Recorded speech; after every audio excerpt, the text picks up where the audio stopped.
As evidenced by the recent review conference of the Treaty on the Non-Proliferation of Nuclear Weapons, the path toward a world without nuclear weapons is by no means an easy one. However, precisely for that reason, we cannot afford to halt our efforts. As a government, we firmly uphold the three non-nuclear principles as a policy guideline. On top of that, we believe that it is the mission of our country, as the only nation to have suffered atomic bombings in war, to lead the international community's efforts toward a world without nuclear weapons, so that nuclear weapons, which can bring immense devastation to humanity, will never be used again in the future. How do you view the voices of the atomic bomb survivors and the affected areas calling for the elimination of nuclear weapons? Thank you. First, as a government, we firmly uphold the three non-nuclear principles as a policy guideline. On top of that, we believe that it is the mission of our country, as the only nation to have suffered atomic bombings in war, to lead the international community's efforts toward a world without nuclear weapons, so that nuclear weapons, which can bring immense devastation to humanity, will never be used again in the future. Just earlier, I heard directly from the atomic bomb survivors. I have once again firmly resolved that the tragedies that occurred in Hiroshima and Nagasaki must never be repeated. We recognize that the Treaty on the Prohibition of Nuclear Weapons is an important treaty that could serve as an exit to a world without nuclear weapons. Regarding our response to this treaty, including the review conference in November, we believe it is necessary to consider what is truly effective for ensuring our national security and achieving substantive progress in nuclear disarmament, while assessing trends in the international community and the increasingly severe regional situation surrounding our country. As you know, the government is determined to advance realistic and practical efforts toward realizing a world without nuclear weapons under the framework of the Treaty on the Non-Proliferation of Nuclear Weapons, NPT, in which both nuclear weapon states and non-nuclear weapon states participate. Today, through attending the ceremony and visiting the museum, I once again strongly felt the gravity of the devastation caused by nuclear weapons. I have renewed my determination that such a thing must never be allowed to happen again. Regarding your question, although the recent NPT review conference unfortunately did not adopt a consensus document, the discussions nonetheless served as an opportunity for state parties to reaffirm the importance of and commitment to the NPT. The international situation surrounding disarmament is becoming even more severe. However, as the only country to have suffered atomic bombings in war, there is no change in our stance to lead the international community's efforts toward realizing a world without nuclear weapons. Specifically, we have been working closely with both nuclear weapon states and non-nuclear weapon states through efforts such as a resolution on the total elimination of nuclear weapons, which has gained support from many countries over the years. In doing so, we have been calling on nuclear weapon states to make progress on nuclear disarmament based on Article 6 of the NPT.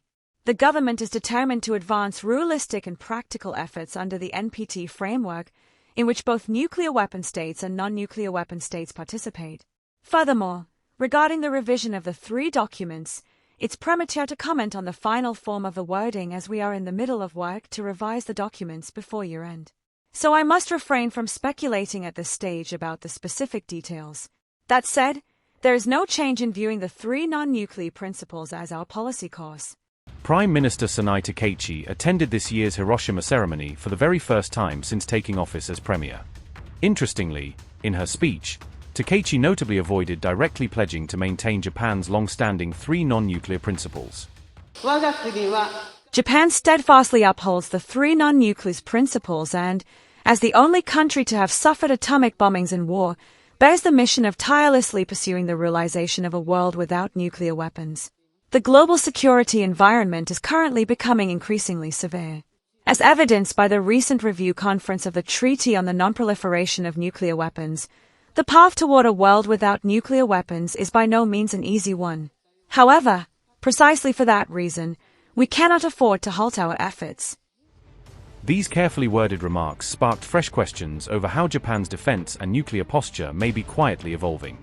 Notably, Japan continues expanding its rearmament efforts amid China's ongoing military buildup and North Korea's repeated missile tests.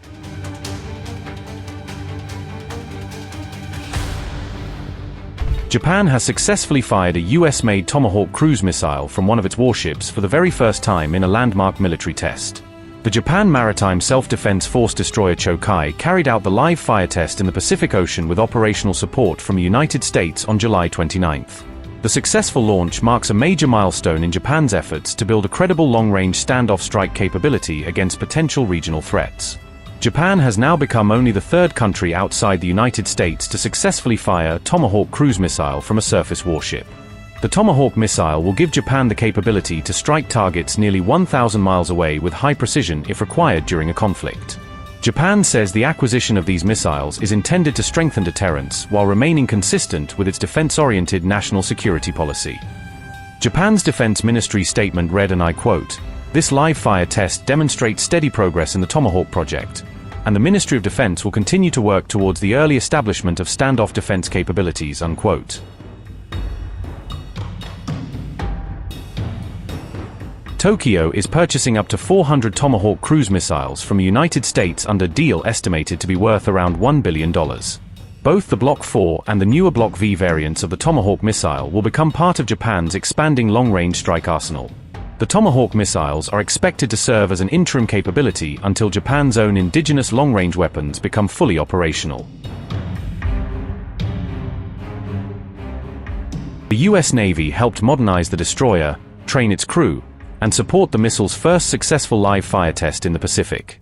More Japanese Aegis-equipped destroyers are expected to receive Tomahawk upgrades as Tokyo continues expanding its long-range strike capabilities. The successful missile test signals a significant shift in Japan's defense posture as tensions with China and North Korea continue to grow. The development comes just days after the United States, Japan, and the Philippines concluded a 5-day maritime exercise on July 25, underscoring closer regional defense cooperation.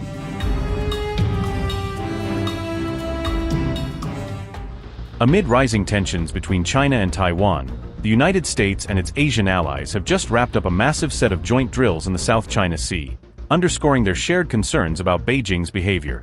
The US, Japan, and the Philippines ended a major 5-day maritime exercise on July 25, after operating together at sea from July 21 to 25. These drills brought together warships, Coast Guard vessels, fighter jets, and surveillance aircraft, forming a multi-layered joint force across the contested waters.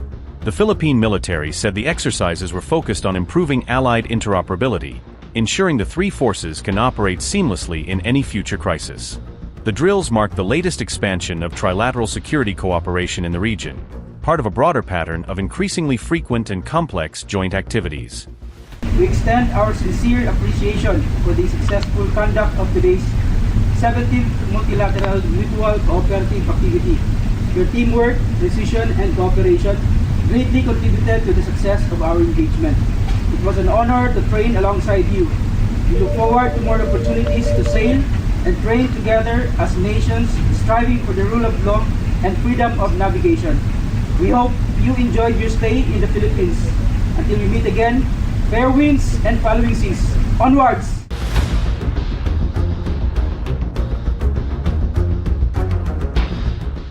These exercises are just the latest in a growing series of trilateral security drills, each one expanding in scale and ambition as tensions with China climb. Manila, backed firmly by Washington and Tokyo, is using these drills to counter China's sweeping maritime claims and reinforce its own position in the West Philippine Sea. The Philippine military deliberately did not disclose the exact location of the exercises, a move likely intended to avoid giving Beijing a specific point to contest. Interestingly, Chinese Navy and Coast Guard ships have shadowed similar drills in the past, monitoring Allied movements and often criticizing the exercises as destabilizing. Upgrade your news experience with the all-new HT app. Download now.